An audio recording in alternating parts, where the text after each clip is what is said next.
नमस्कार दोस्तों, स्वागत है आप सभी का आपके अपने इस YouTube चैनल इंडियन खबरची पर। दोस्तों, जैसा कि आप सभी को पता है, भारत सरकार ने 21 नवंबर 2025 को जो 4 लेबर कोड हैं, नए लेबर कोड उनको लागू कर दिया है। और हम जो है अपने चैनल के माध्यम से आपको जो है इंफॉर्मेशन प्रोवाइड कर रहे हैं, क्योंकि हम ये समझते हैं कि आपकी जानकारी, सही इंफॉर्मेशन आपका हक है। ये कोई लेक्चर क्लास नहीं है, मैंने पहले भी कई बार बोला है। ये प्योरली बिल्कुल आपके सामने एक एग्जाम्पल के तौर पर, मतलब इसमें बहुत सारे एग्जाम्पल आपको मिलेंगे। रियल लाइफ में रियल लाइफ सिचुएशंस क्या होती हैं, वो सारी चीजें आपको पता चलेंगी। आज की वीडियो में आप ये टॉपिक देख रहे हो कि नौकरी के दौरान एक्सीडेंट में मुआवजा कब मिलेगा। बहुत ही इंपॉर्टेंट टॉपिक है। बहुत सारे लोग जो है मुझे कॉल करके अपनी जो है समस्या पूछते हैं।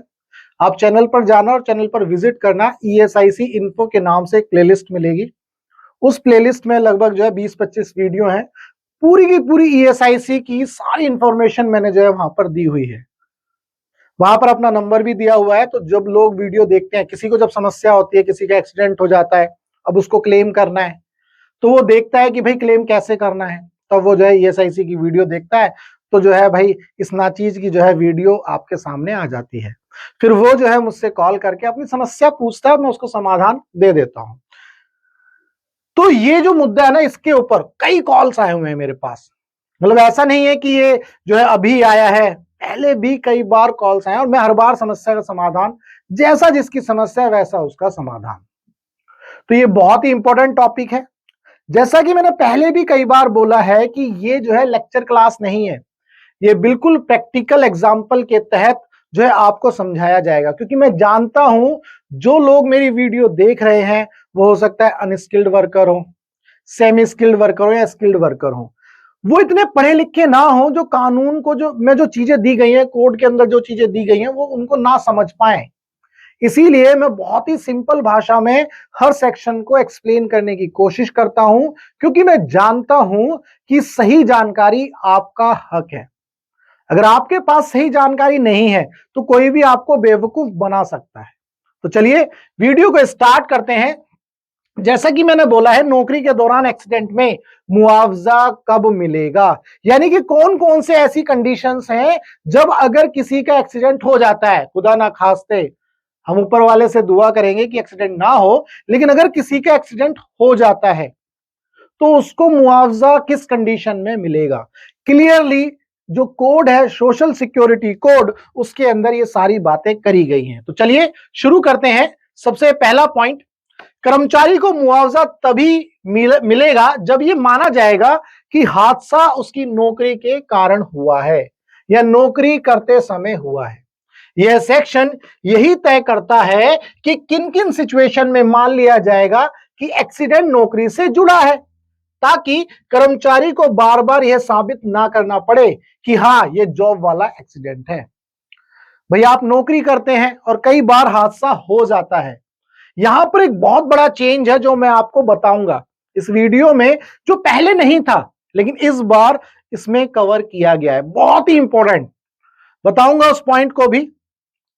तो ऐसे कौन से एक्सीडेंट हैं जिनको में जब नौकरी करते वक्त हुआ है उसको माना जाएगा, और कौन सी सिचुएशन है जिसमें नौकरी करते वक्त कुछ हुआ है तो वो नहीं माना जाएगा। ठीक है जी। पहला, अगर कोई हादसा इस दौरान होता है जब कर्मचारी अपनी ड्यूटी कर रहा है, तो सीधे सीधे ये मान लिया जाएगा कि वह हादसा उसकी नौकरी से ही जुड़ा है, जब तक उल्टा कोई मजबूत सबूत ना मिले। मान लो कोई वेल्डर है, वेल्डिंग करते वक्त उसकी आंख में स्पार्क चला गया, तो नौकरी करते वक्त जो है ये एक्सीडेंट हुआ है, तो ये सीधा सीधा माना जाएगा भाई नौकरी करते वक्त ये एक्सीडेंट हुआ है। कोई चिनाई का मिस्त्री है ना, वो काम कर रहा है, मान लो गिर गया ऊपर से, तो ये भी नौकरी करते वक्त ये एक्सीडेंट माना जाएगा कि नौकरी करते वक्त हुआ है। कोई प्लम्बर है, मान लो पाइपलाइन जोड़ रहा था वो भी गिर गया। कोई इलेक्ट्रीशियन है, करंट लग गया ऑफिस के अंदर। तो ये जो एग्जाम्पल मैंने बताया, ये सीधे सीधे तौर पर ये बताते हैं कि अगर इस तरह का कोई भी हादसा कंपनी में काम करते वक्त होता है तो ये सीधा सीधा मान लिया जाएगा कि काम के दौरान जो है एक्सीडेंट हुआ है। कब नहीं माना जाएगा भाई, बहुत ही इंपॉर्टेंट। कोई जो है इलेक्ट्रीशियन जो है छत पर खड़ा और सेल्फी ले रहा है, अब उस दौरान उसने ध्यान नहीं दिया, पैर और नीचे जो है हो सकता है कोई तार गया होगा, उस पर पैर आ गया, और सेल्फी ले रहा था। अगर ये साबित होता है कि आप सेल्फी ले रहे थे और करंट लग गया, तब ये नौकरी के भाई, तब ये कंडीशन नहीं आएगी, ध्यान रखना। तब क्या है, अगर साफ साफ दिख रहा है कि एम्प्लॉय ने ड्यूटी छोड़कर कुछ अपना खतरनाक काम शुरू कर दिया है जो जॉब से कोई लेना देना नहीं रखता, जैसे मशीन के ऊपर चढ़कर सेल्फी लेना, तो एम्प्लॉयर ये साबित कर सकता है कि नौकरी वाला रिस्क नहीं था। तब ये प्री एज्यूम्पशन टूट जाता है, यानी कि तब ये एज्यूम कर लिया जाएगा कि नौकरी के दौरान एक्सीडेंट नहीं हुआ है। उम्मीद करता हूं यहां तक की बात क्लियर है। इसके बाद नेक्स्ट बात करें, अरे भाई साहब, ओहो, अगर एम्प्लॉय अपने एम्प्लॉयर के बिजनेस वाली जगह या प्रीमाइस पर इमरजेंसी में लोगों या प्रॉपर्टी को बचाने की कोशिश करते हुए चोटिल हो जाए, तो इसे भी जॉब वाला एक्सीडेंट माना जाएगा। मान लो कोई एम्प्लॉय है, उसने देखा यार जहां पर वो काम कर रहा है, उसने देखा वहां आग लग गई। आग लगते वक्त उसने क्या काम किया, अपने को तो बचाया ही है और किसी दूसरे को भी बचा रहा है, लेकिन बचाते वक्त हो सकता है उसको कोई नुकसान हो जाए, तो ये भी नौकरी के दौरान जो है, ये जो एक्सीडेंट होगा, ये भी माना जाएगा कि ये नौकरी के दौरान हुआ है। चाहे उसकी ऑफिशियल ड्यूटी रेस्क्यू करना ना हो, फिर भी जो एक्सीडेंट होगा उसे जॉब वाला एक्सीडेंट माना जाएगा। इसका ये मतलब है, मान लो आग लग गई, अब सिक्योरिटी वाला जो बंदा है, सिक्योरिटी वाला आएगा, सिलेंडर लेकर के आग बुझाएगा, तो काम किसका था, सिक्योरिटी वाले का। लेकिन मान लो कोई जो है क्लर्क है, अब वो क्लर्क क्या सोचेगा, आग लग गई, तो वो क्या करेगा, वो बचाएगा, दूसरों को भी बचाएगा। तो दूसरों को बचाने के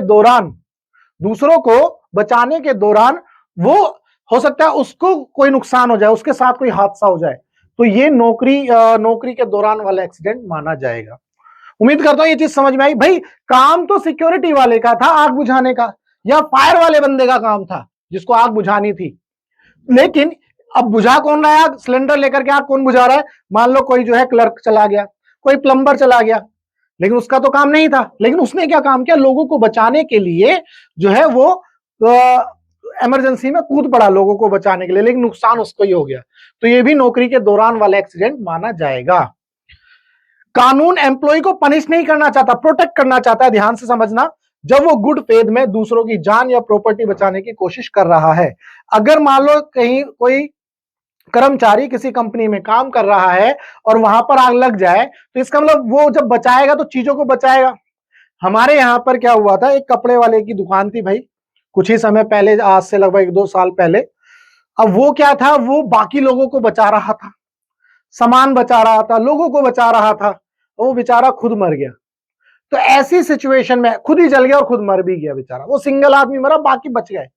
तो ऐसी सिचुएशन में वो जो व्यक्ति मरा, तो ये उसकी जॉब के दौरान वाला एक्सीडेंट माना जाएगा। ठीक है जी, तो यहां पर ये बात क्लियर होती है। इसके बाद अगर एम्प्लॉय, अब ये वाला इंपॉर्टेंट पॉइंट है भाई, यहां पर जो मैं बताने वाला हूं, इसको अभी मैं पीछे छुपा देता हूं आप लोगों के लिए। अरे पीछे जा भाई, जा ही नहीं रहा ये, चलो गया, ठीक है। इससे अगला वाला जो पॉइंट है, ये इतना इंपॉर्टेंट पॉइंट है, चाहे आप ये, अब क्योंकि आप जानते हो जब नया लेबर कोड आया तो उसमें स्विगी, जोमेटो, ओला, उबर, ये सब प्लेटफॉर्म जो है, जिसमें जितने भी चैनल पार्टनर्स हैं वो सारे इसमें कवर हो जाएंगे, जो डिलीवरी पार्टनर्स हैं, जो ड्राइवर्स हैं, वो सब इसमें कवर हो जाएंगे। ठीक है जी, तो ये बहुत ही इंपॉर्टेंट पॉइंट है, और इसके ऊपर कई बार लोगों ने मुझसे सवाल पूछा है कि सर जो है एक्सीडेंट हो जाता है, मैं जो है, मेरा एक्सीडेंट जो घर के बाहर हुआ, तो क्या मुझे क्लेम मिलेगा, मतलब ऑफिस के बाहर हुआ। तो यहां पर यह पॉइंट बहुत ही इंपॉर्टेंट है। अगर एम्प्लॉय घर से ड्यूटी पर जा रहा हो या ड्यूटी करके ऑफिस से घर लौट रहा हो और रास्ते में एक्सीडेंट हो जाए, तो वो भी जॉब वाला एक्सीडेंट माना जा सकता है, अगर नेक्सस यानी सीधा संबंध साबित हो जाए, समय, जगह और परिस्थितियों का कनेक्शन एम्प्लॉयमेंट से हो। ये बहुत ही इंपॉर्टेंट है, पहले ये कवर नहीं था, ईएसआईसी के अंदर ये पॉइंट पहले कवर नहीं था। जितने भी लोग मेरी वीडियो देख रहे हैं वो कृपया करके इस बात को नोट कर लें, पहले ये कवर नहीं था, लेकिन अब कवर है। मान लो आप जो है भाई सुबह निकलते हैं, मान लो 7 बजे 8 बजे अपनी नौकरी पर निकल रहे हो, 9 बजे आप पहुंच जाते हो ऑफिस में, 8 बजे निकले, 9 बजे आप ऑफिस पहुंच जाते हो, 1 घंटे में पहुंच जाते हो। इस दौरान अगर आप एक्सीडेंट हो जाए तो नौकरी वाला एक्सीडेंट माना जाएगा। ये बात बहुत ही इंपॉर्टेंट है, पहले ये कवर नहीं था। मान लो शाम को आप 6 बजे नौकरी से छूटते हो और 6 बजे के बाद 7 बजे आप अपने घर आ जाते हो। इस 1 घंटे में अगर कुछ भी होता है आपके साथ और रास्ते में रास्ता सेम होना चाहिए भाई, तो उस दौरान ये नौकरी वाला एक्सीडेंट माना जाएगा। अब कब नहीं माना जाएगा ये बहुत इंपॉर्टेंट है।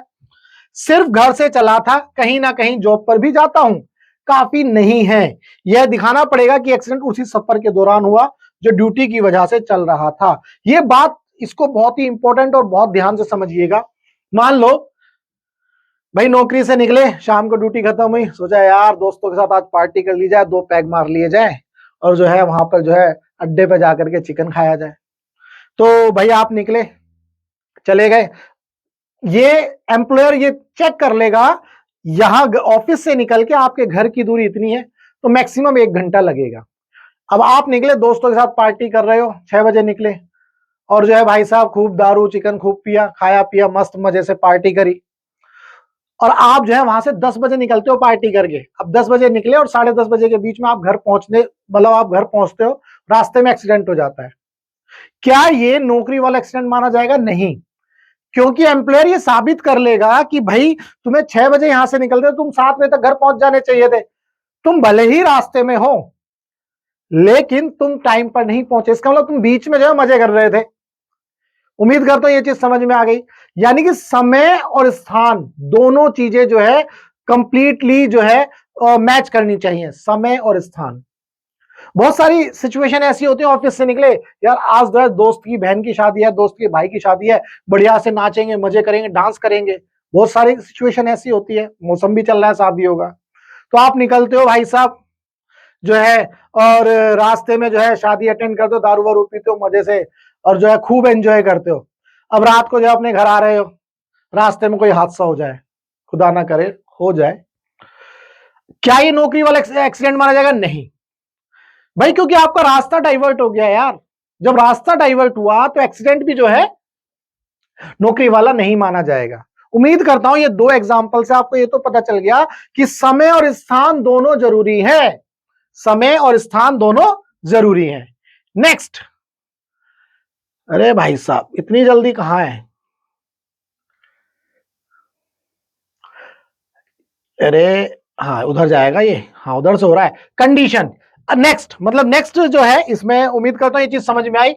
अगली बात करें, अरे हो जाए यार।